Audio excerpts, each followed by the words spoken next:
guys, this is my 2019 Ram, and I plan on doing like a little bit of a video series with it.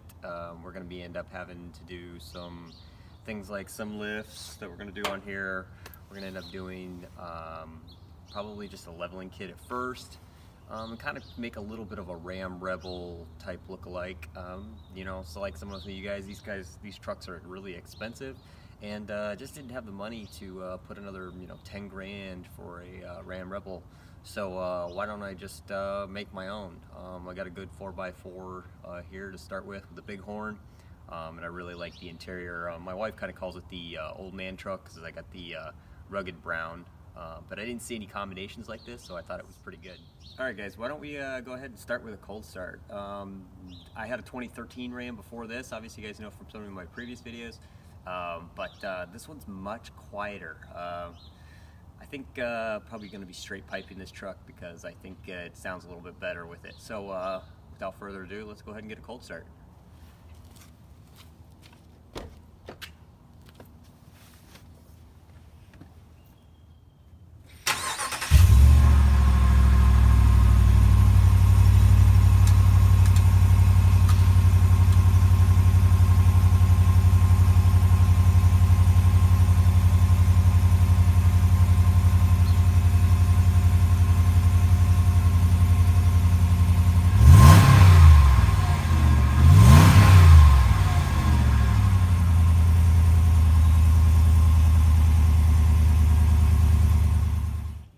So as you can see, that's a pretty unimpressive cold start on these. I definitely like my 2013 as far as how it rumbled, so we'll definitely be doing some more modifications to that, kind of follow along with that and see how that sounds better. Same motor, still that 5.7 liter Hemi. This has the VVT as well, so it's basically will allow for like that stop when you completely hit the brake. The nice part about it, it's not like the start-stop where every time you hit the brake it stops. It will only once you've completely depressed the brake all the way down, then it will go ahead and it will engage that. It does save on a few miles per gallon. I do get about 2 miles more per gallon with this one versus my last Ram. So it's definitely worth it in that regard. So guys, a lot of the videos that I've been seeing on the new Ram, stuff like that, they're all showing fully loaded trucks. They're showing, mainly showing crew cabs. Now, don't get me wrong, when you go to your dealer, there's probably going to be, 500 crew cabs, but there's not going to be a lot of the quad cab truck. I purposely wanted a quad cab truck again. I had a crew cab before that, and I really liked having the space, but I have a 6-year-old. I don't really need the space anymore. The biggest issue was I really wanted this big long bed back here, and it also gives me quite a bit more towing. I went from about 9,000 pounds of towing, now I can do about 11,240 pounds, which is rated through the book, that can do on this new truck. So I do like that. And I thought, it does have a little bit more space than the previous generation. I thought I'd kind of show you guys, how this looks. Let me see if you guys can see this.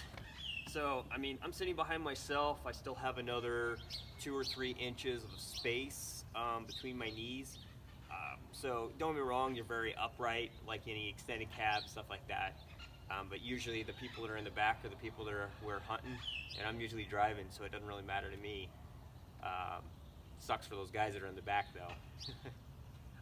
But I thought it was enough space back there and stuff like that for what I do and stuff like that. So guys, we'll go ahead and move on to the interior here a little bit. Obviously you guys have seen probably tons and tons of videos on these new Rams and stuff like that, but I haven't seen any with this color combination and stuff like that. So I had leather before that, and I live in Arizona, and I don't know about you, but it gets about 120 degrees here, so that kind of burns my you-know-what. So I kind of wanted to go back to fabric and stuff like that, and I saw this mountain black and brown interior, and I haven't really seen anything like it. It gives you a nice dark tone, stuff like that, and gives you a good kind of contrast on how this thing. Guys, I'm going to kind of show you how this looks and stuff like that. So it really is kind of a contrast. You got the double stitching with the light brown, and this interior, it's kind of hard to see in the video here. It's not very light. It looks very light on the video here, but it is quite dark, so it's not going to show that much dirt. The seat belts are the same thing too. The seat belts are kind of this darker material, so they're not going to show the dirt and stuff like that that they once did. And you can kind of see how it kind of gives you that two-tone look throughout the vehicle, and kind of gives you more of a premium look, which I really liked. When you kind of move over here to the door panels and stuff like that, you're going to see kind of this faux wood here. And they give you like the aluminum look throughout there. And then they're really smart. Where you put your arm is black. Where your switches are and you touch less, it's going to be all with the light color. So you get that nice two-tone contrast. Basically all the places that you would touch all the time, minus the seat itself, is going to be the black. So it's going to should hold up over time, but that'll be kind of the other thing that we'll kind of do with this long-term review. One of the issues I had was my steering wheel would just not hold up in my previous Ram. Really nice, but it just didn't hold up very well. So we'll see how this one holds up and stuff like that. The knob for the rotary style, love it, hate it. You know, I kind of got used to it. So, you know, I've kind of become numb to it, but I know a lot of you guys like those little column shifters and stuff like that. But did free them up for more space down in here so they could really do a lot in this center console and stuff like that. Later on, we'll go ahead and we'll be doing some driving reviews and things like that, and show you guys how it drives, which by far one of the best I've ever driven, to be honest with you. So, but we'll do a little ride with that, and I'll show you guys how it rides. Guys, probably the last thing I wanted to go over with you was the bed of the truck. Obviously got a little bit higher sides than the old one had. Tie down hooks. My disappointing thing was for a $47,000 truck, and yes, that's how much it cost. I'll show you guys the Maroni here in just a second. No LED lights, which was kind of disappointing, and as you can see, no spray-in bed liner. I mean, this should have been standard, to be honest with you. With that kind of price, there's absolutely zero reason why they shouldn't have included that as part of the price point in there. They didn't include the bed caps, as you can see right here, stuff like that. But for, I mean, a truck that costs this much money, there's absolutely zero reason why they shouldn't have included that inside there. So one of the things I do like, however, is the new tailgate with it. So you can see, you know, not a 50-pound piece of beast falling down on top of your head, but I mean, again, without having the spray-in bed liner, that's kind of a spray-in bed liner of the plastic. I love the plastic, to be honest with you. It was great. It had the Ram logo built into it and stuff like that. All right, guys. So let me show you the Maroni on this thing.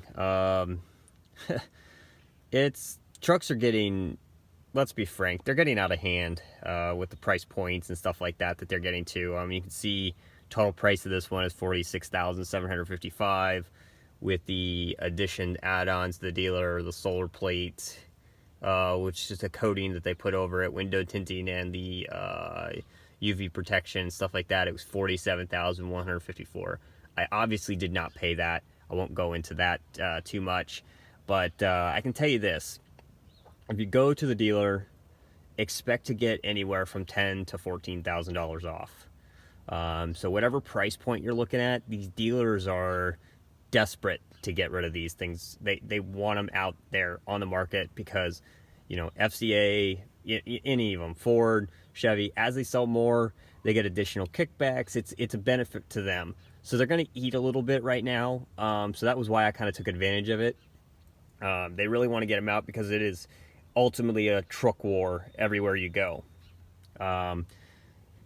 You can kind of see some of the things that mine came with, some of the add-ons, the VVT engine, the blind spot cross and the trailer detection, which I really like because I have a camper, and it's nice to be able to hook that camper up and be able to know exactly where it's located and stuff like that.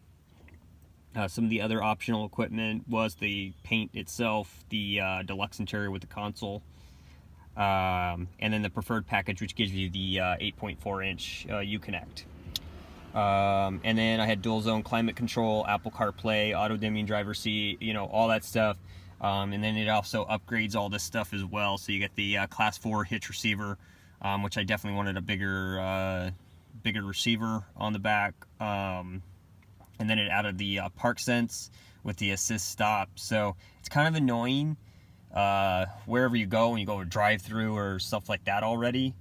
But one of the things I discovered is Ram made it extremely easy to turn it off. So you guys are out in the woods, things like that, and you don't want those sensors going off. It's simply just a toggle switch up there, so which I really, really liked. Yeah, they've got to put these things on there because the government's being a lot more.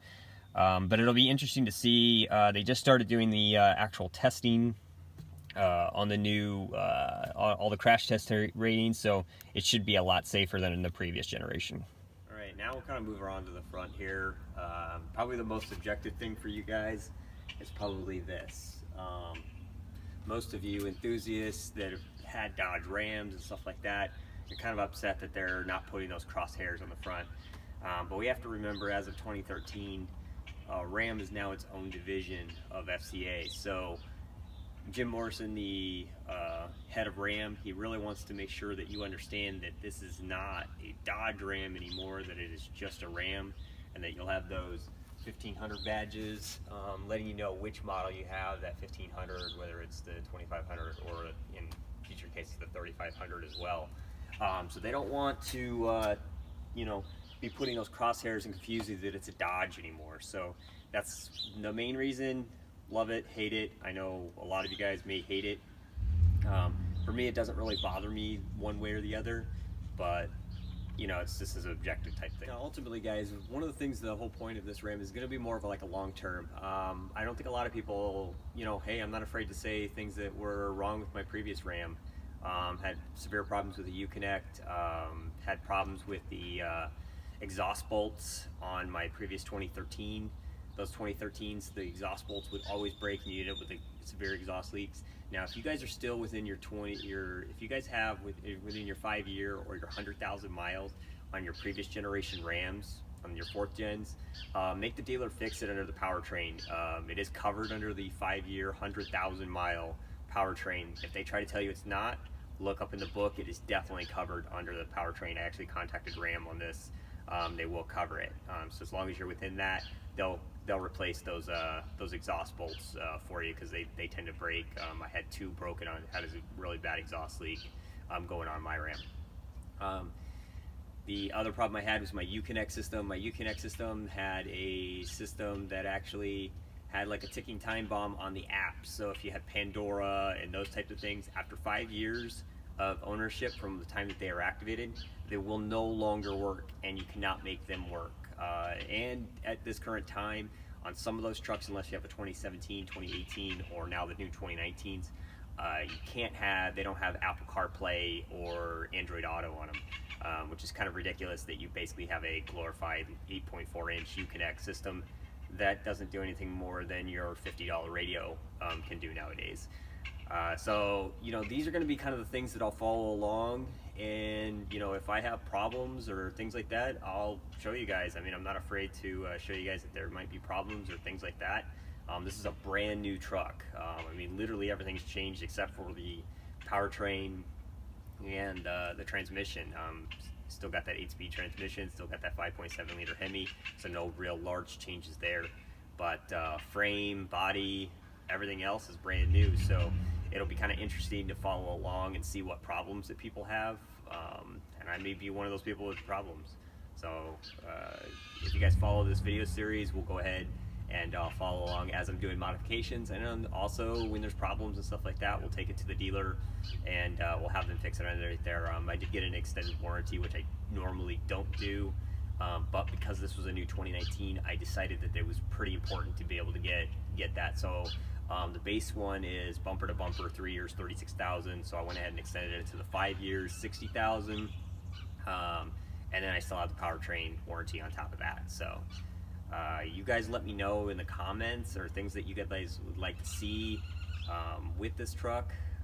It's definitely a different color. A lot of people got these, they got the black trucks and stuff like that. And don't get me wrong, I've had 4 black trucks. As a matter of fact, when I walk in the dealers, in most cases, always had black. I said, don't show me any other color but black. But I saw this rugged brown pearl color, and I really liked it. So guys, I'm gonna go ahead and wrap this up. We'll end up doing a driver review as well. But ultimately, you have to remember this is gonna be a long-term review, and you guys can kind of follow along with me. I'm brand new to YouTube, so I'm not an expert by any means. If there's things that I can do better, please tell me. I'm trying to get better at this. Right now I have a whopping 17 subscribers, so I'm not some big YouTuber. I'm not going to be, everything that I do out of this is out of my own pocket, so it's not like, oh, well, you're getting all this money from YouTube and stuff. I'm not getting anything. I'm just a Ram guy. I was always a Chevy guy before that, so I'm just trying to get more people to my channel and start developing it up. I also do a little bit of like autocrossing and stuff like that, and then I'll be doing some additional driver reviews on some other vehicles as well. So if you guys like this content, go ahead and give it a thumbs up. And if you can, please subscribe to my channel. As I get more subscribers, eventually I can get to that monetization, but what YouTube doesn't tell you, or a lot of people don't know about YouTube, is that you have to be at 4,000 hours of watch time, and you have to have 1,000 subscribers. So at that point, you don't earn anything. So any of these these smaller guys that you guys see are doing it, give them a like, give them a thumbs up, and subscribe to their channels, because they're working just as hard to try to get to that point. All right. Without anything else, you guys have a good day.